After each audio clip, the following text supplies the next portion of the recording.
kumwambia, unajua sasa hivi Simba wameshusha vifaa vitano, nikutajie moja fulani, tatu fulani, kutoka nchi fulani. Nitajie. Jumapili iliyopita mlifundishwa nini kanisani? Haelewi hata moja. Afya ya Mkristo. Haleluya. Afya ya nini? Ya Mkristo ni mgogoro. Ni mgogoro.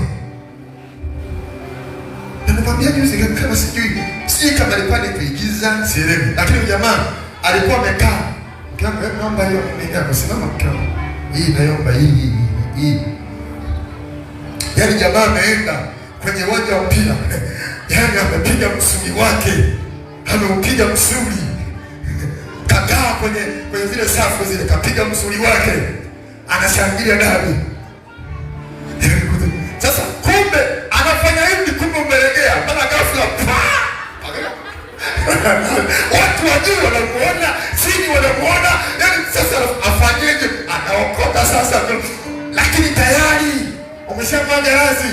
Shida ni nini? Dabi.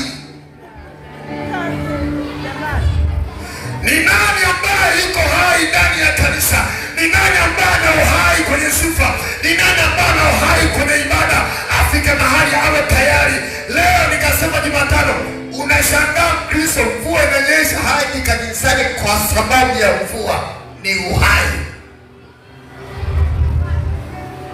Yaani mvua inakuachia tena sana. Leo ni mvua, mama anakaa nyumbani kabisa, umestarehe yani. Kwa sababu ya nini? Mvua inanyesha, siendi kanisani. Uhai. Amen. Sijawahi kuona siku ya mvua halafu kazini huendi. Sijawahi kuona. Hata mvua inanyesha utaenda kazini. Utatafuta mwamvuli pale ulipo, hata kama una hela utakopa. Upate mwamvuli utaenda. Utaitafuta bajaji popote pale ilipo ikupeleke. Utatafuta begi pale ilipo. Utafungasha nguo zako za kuvaa kazini kwenye kiroba. Utavaa nguo zingine, utapanda bodaboda, utaroa. Ukifika huko ofisini unajibanza, unatoa nguo zilizoroa, unavaa nguo za kazini. Shida nini kazini? Lakini sio kanisani. Huwa siendi kanisani. Uhai.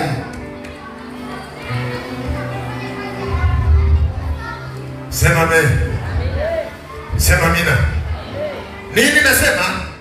Uhai. Tukasema kwamba uvumilivu. Jambo la pili, ishara ya pili ya kumjua huyu ni Mkristo ambaye yuko hai, ambaye ana afya ndani yake, ana afya kiroho. Jambo la pili ni uvumilivu.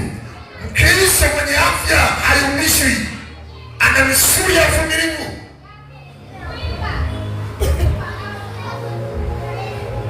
Amen. Hebu je, mlioona ni waulize swali. Siku inaitwa ya kwanza, imekaribia harusi yako. Jamani, sisi tuliokoka huwa hatupori wake, tunaoa watu kihalali kibibilia. Unanielewa? Yaani hautoki ukaenda kuoa tu na kwa pua unaleta. Hatufanyaji hivyo. Kwetu sisi ni mwiko. Amen. Kijana lazima uwe na uvumilivu. Vumilia. Muombe Mungu akupe mwanamke aliyeokoka. Awe kanisani au siwe kanisani, lakini ameokoka na anasali kwenye makanisa ya Kipentekoste. Na yapo mengi, iko Free Pentecoste. Wameokoka. Umepata mke kaoe. Ipo YGT. Umepata mke kaoe. Ipo TAG. Umepata mke kaoe. Unanielewa? Na unaoa kwa utaratibu wa Kimungu. Unakuja hapa, tunakufungisha ndoa, tunakubariki, unaenda. Sio unakuapua, twende tukaishi pamoja. Hatuna hivyo sisi, tutamaduni huo.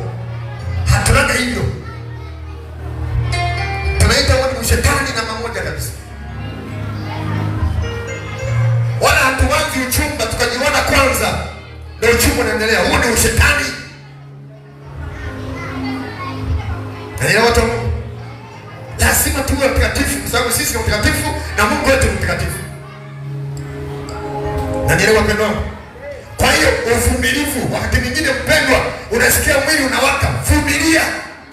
Muombe Mungu akupatie wa kwako.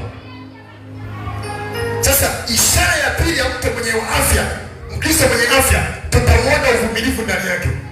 Uvumilivu wa kimahusiano, uvumilivu wa kihuduma. Hata kama mkeo anakukwaza kiasi gani nyumbani, wewe ni msaada wako, mama, tembea. Ngoma inaendelea hiyo. Bwana Yesu asifiwe sana. Amen. Wewe usikisumbue. Mimi mwanamume bwana. Wako wengi wanatafuta. Wako wengi, halafu kama wako wengi kufuata mimi moja mimi. Ungefuata sasa. Kwa nini leo kuna mimi hapa? Amen. Uvumilivu. Wewe mama, usinisumbue. Yaani kwetu sisi tulikuwa tunakula ujue. Yaani babangu alijengea mpaka na chumba cha kwangu, nilikuwa na chumba changu. Nilikuwa nimejaza, nilikuwa nanunua mpaka mafuta, perfume zilikwemo, lotion zilikwemo. Usinisumbue, toka nimekuja hapa. Umenunulia dawa zetu, hayakuhusu. Mpenda mwenyewe, vumilia.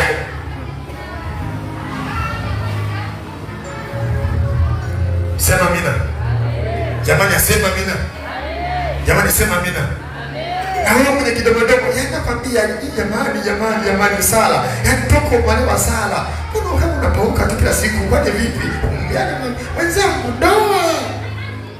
Apauke au mweusi hayakuhusu. Pengine mama yake ananunulia, anataka mweusi, wanayewapenda.